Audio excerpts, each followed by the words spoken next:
welcome to Season 4, Episode 8 of the Sajin Photography Podcast. My name is Jason Teal, and I have to admit this was supposed to come out way earlier, but somehow along the lines I forgot to actually post this episode, and now what was supposed to be a pre-starting fall-autumn show is now sort of a post, almost winter, almost Christmas kind of episode. But don't fear, it's got some good content in it. So let's get into things right about now. Now, the funny part is I went back and I looked at my other fall photography podcast, which you can find in season 1 and I believe season 3. The funny part is I said the exact same goddamn thing that I said in the first one and in the second one. So I'm going to try hard to separate myself from those ones by not talking about Unmunsa, not talking about the valley that I always go to, not talking about the Tula restaurant that I went to one time, nothing like that. Dear God, I can't believe I said the exact same places. It's essentially a duplicate podcast, and I don't know why I did it. It's just something that probably just slipped my mind the second time around. But anyway, I'm going to stay far away from those subjects, and we're going to talk a little bit about just plain photography here in Korea in fall. And that means that you don't have to go to any place in particular to get good fall photography shots. And I'm going to explain that in a moment here. Of course, I'm not saying that you shouldn't go to any of the palaces, temples, or mountains this time of year. You absolutely should. But when I looked on the internet for information regarding fall photography in Korea, the problem I saw was that a lot of the maps and a lot of the dates were just carbon copies of the exact same information. And it kind of pissed me off a little bit because I see this time and time again with what I call like the new media, the TikToks and whatnot, where say, I don't know, the Korean tourism organization comes up with the fall photography forecast, or I think it's actually the Korean Weather Association. Anyway, they'll come out with the map, but they're only really showing the mountains. And I don't know about you, but I have zero interest in going to Palgwangsan. And I'm not sure how that relates to Ulsan, Busan, or Daegu. Why?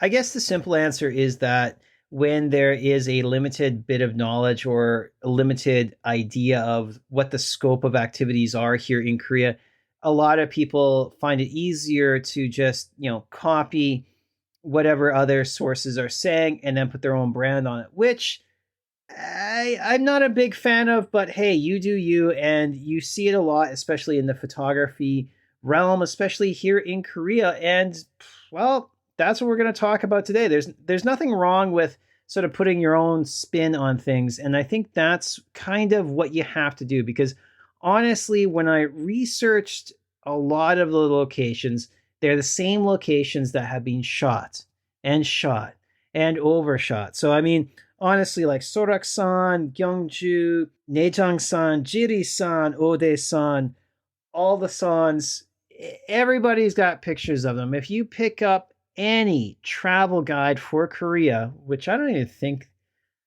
that's a relic of the past, I kind of think is the old, Lonely Planet or Rough Guide's guide to Korea. I think back in my generation, the old guys here, when we first came to Korea, that's all we had. And they all had the same photos. They all had that same fall photo of Sorak-san, the fall photo of the secret garden, Namei Island. And yeah, they're great. But here's a secret. Well, it's not really a secret. What am I being so mysterious about? Here's the thing. The Namei Island, Meta Sequoia, or the Unhang Namu Road, whatever it is that draws people out there, the issue here is that it's going to draw thousands of people. And you're going to get the photo clubs, and you're going to get the old harabojis, the grandfathers with the $10,000 white 3,000 millimeter camera lens, and they're all going to get the same photos. Sure, that's great. You've got that safe photo. You've got the Namai Island fall shot. But the funny part is that because these locations are so popular, if you go around the country, you're going to find little versions of those same exact spots. They may not be as epic, or they may not have the same brand appeal, I guess you could call it, but they're the same kind of thing. And what I mean by that is that the trends of stuff that come and go throughout Korea, the things that attract people, every city kicks out a massive budget and plants the same shit. So, a good example, the pink muley grass, that's been the big fall photography thing for the last couple of years. And I'm not sure where it started. Maybe Seoul, maybe Gyeongju. But now everywhere in between Seoul and Gyeongju has that pink stuff. Okay. And Ulsan's got it, and Gyeongju's got it, Busan's got it, everywhere. Do you really need to travel all the way across the country to stand in some pink fluffy stuff? Probably not, because I can tell you basically that the shots are okay, but they're not really the biggest thing here. But people will do it because they think, oh my God, I have to go to Seoul's, I don't even know where it is in Seoul, but I've got to hit that pink patch of grass. And yeah, you could, or you could drive to Ulsan, or even better, you could drive to Gyeongju and get up early in the morning and shoot it. And that's the sort of thing, like, it's the same thing with the Meta Sequoia stuff. They're all over the country. So you just got to sort of find what's easiest for you to get there. You don't need to go to these major places because, yeah, they may be cool. They may have a better patch of silver grass, but problem is that there's also going to be a buttload of people there. You may not get a clean shot. You're going to spend an hour trying to clone out that lady who just popped up in your shot and got 5 of her friends to take a picture of her. Why bother with that when you can drive down the road to the similar patch of pink muley grass and get a shot without 15 groups of school children parading through your shot? Maybe you want that. I don't know. So key point here is that many of the popular places have been copied for whatever reason in other cities maybe that are closer to you. So again, I live in Ulsan, and we have tons of pink muley grass. We have silver grass. We have Meta Sequoia. We have tons of Unheng Namu. We have different places like that. The only parts that I'm going to touch on in the second segment is just the ones that you can't really replicate. And I promise I'm not going to mention Unmunsa that much, but you'll get what I mean when we get to that segment. But the bottom line in this first part is that what you want to try and do to really show fall in Korea is to really just go out and shoot. Now, you don't have to be a trained street photographer, but if you go around the streets wherever you live, that's going to be fall in Korea. And I think that's a good point, basically, to re-emphasize. Outside your door is fall in Korea. So photograph what communicates that story. So it could be the leaves on the street. It could be the kids kicking up leaves as they wait for the bus to go to their 15th Hagwon, something like that. Show that in your photography. Show the leaves falling on the ground as the wind blows down a street lined with Korean signs, something like that. But you don't have to hit all the traditional spots if you don't want to. The key is to create a narrative around your vision, and that vision, if it wants to be fall in Korea, can be whatever you see fall in Korea being. And I've struggled with this a lot, but I slowly came to realize that out my front door is something that is unfolding as the seasons change. I have parks, I have streets that I can photograph that do change in a vibrant way just as much as the places up in Seoul or Namhae Island or things like that. So keep that in mind, that you don't have to travel very far. You don't have to battle the crowds, because honestly, there's nothing more disappointing than showing up. Say, for example, I went to up around Pohang. There's a great place, and I mentioned it. And oh man, so I'm risking repeating myself. But anyway, I told the same story. But basically, yeah, you drive for a number of hours, you get to location, and it's packed with photographers, all getting the same shot. You can't move. People are crabby. They're gonna bitch at you if you encroach in on their space that they've camped out for like 8 hours. If you get a good spot, they're gonna try and muscle in. You're gonna clink lenses, as I've had happen in the past with different popular spots. So, do you really want that? Like I'm at the point right now where I don't give two shits about those kind of photos because in the end they're not worth the trouble to get that mediocre shot. And why would I want to get a mediocre shot of a mediocre location and waste a bunch of time when I can going out and get mediocre shots out my front door and I can be home sipping my coffee, editing my mediocre shots and not have to worry about traffic and gas. So keep that in mind. Walk around your neighborhood, walk around your city, visit the local parks. Fall is everywhere in Korea. It's not just in these spots. So now getting to part two, there are certain spots that you should visit, just not the ones that are mentioned in every blog that copies every other blog that uses the same map that is released and they just, change up some words in Canva. So there are some spots that I've mentioned ad nauseum, but I'm just going to mention them quickly at the end of this podcast, just to remind you, because it's been a while since we could freely roam about this country. Okay, so the first one obviously would be the palaces up in Seoul, specifically Cheondeokgung and the Secret Garden. I know I sort of pegged that one right off at the beginning, but it is sort of the iconic shot of fall in Korea. You cannot replicate those style of buildings anywhere in Korea.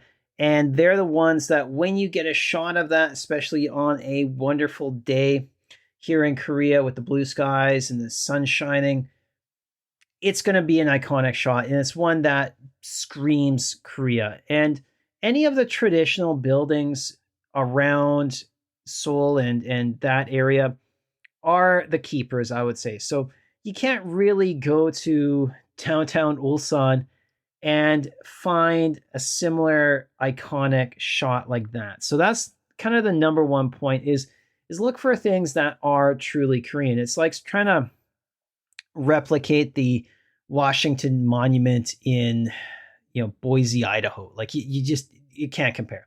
So that's number one. The what I call like the landmark temples, Tongdosa, Bulguksa, even Bomosa, and then all of the other ones scattered across the country. If you open up any guidebook, those are the ones you want to hit. Bochupsa, I think, is another one. And the reason is because they're iconic for a reason. They're structures that either are UNESCO World Heritage Sites or they're in these amazing locations that you just can't get on your local temple down the street. And that's kind of the reality of the situation. It's just the biggest issue is that either they're hard to get to, which is a problem if you are not as mobile as some of the long-term foreigners here, and you're looking to get there early in the morning, which I would highly recommend to sort of beat the crowds. It can be tricky, and you need to work out the logistics of that. Now, next are places like Gyeongju and Pohang, Andong, Folk Village, things like that. They offer up sort of a touristy but Korean traditional view, and you can get some wonderful shots. It can be a challenge because there's this mix of sort of traditional Korea and random banners for 1+1 Americanos thrown up over a centuries old fence. Like it annoys the shit out of me, but you'll see this in a lot of these sort of touristy, trendy areas now. Gyeongju is extremely guilty of this. And if I had a pocket knife, I'd cut them down every time I saw them. But of course, you can't do that. However, they are great spots for some good photos of Korea and the traditional architecture. These are the key points that sort of scream Korea, because when you look at it, like you look at any culture, Japan, China, any of the Asian cultures, you look at something and you say, "Yep, I know exactly where that is. That's Kyoto or that's Shanghai." You do that because there are iconic bits of information that just stick out, like the Great Wall of China or something like that. You know it when you see it. Fall at some of the major temples in Japan, you look at that and you may not exactly know the name of it, but you know where it is. And as you start getting this library of images for Korea, you can get those shots where people look at it and they see, the Woljong Bridge, and they know that that's a Korean structure and not a Chinese structure. And again, that whole area out there is absolutely beautiful in the fall, and I would highly recommend it. It's also quite close to the ever so popular pink muley grass fields next to Chomsundae.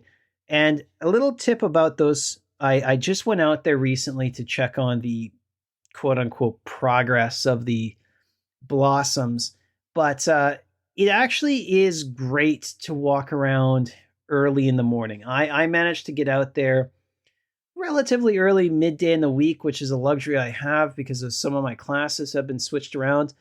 And it actually was pretty calm. And I managed to get some Ajima-free shots, which means the older women didn't pop up into the frames as they typically do when you're shooting these touristy areas. But the earlier that you can get there, the better. And having the backdrop of Chomsundae, which is the old observatory, if you haven't seen it, it's kind of a cool thing, but it makes a great backdrop for your shots. It's just, again, going back to some of the choices that they've made out there. There's a lot of these huge umbrella things now popping up. So, pick your angles carefully, but it is a beautiful area to walk around. They've got sunflowers now in the same area. So again, take your time, but these are the places that you can't really replicate anywhere else. Now, the pink muley grass, yeah, that's everywhere. But Chomsundae, that's only one spot, and it's not a ubiquitous kind of temple-like structure. There's only one that looks like it, and it's there in Gyeongju. So keep those in mind when you're going around. If you're looking for truly unique shots, it's the same thing I brought up with Tongdosa being like the faded, older temple. You don't see that a lot, and you can really use that to sort of make your images stand out from all of the other shots. But wrapping things up, I guess I would say that you don't need to go to all of the touristy places. You don't need to head out to Jeju or the big park up in Seoul just to get silvergrass. You can find it pretty much everywhere. I've walked down the street today and there's huge patches along Ulsan's Taehwa River, and Ulsan is not a touristy kind of place, but it's there. So I'm sure you can find it wherever you are in Korea because they've planted this stuff to attract people. It's just sort of what they do here. And again, it's up to you as a photographer to sort of express yourself and find the angles, find the times of day, find the perfect weather to kind of shoot this stuff to make it your own shot, not just a carbon copy of what everybody else has done or whatever image you saw in the Rough Guide's 1999 edition of Korean's Travel Guide, whatever. You get what I'm saying. So with that being said, thank you for listening. Thank you for staying with me this whole time.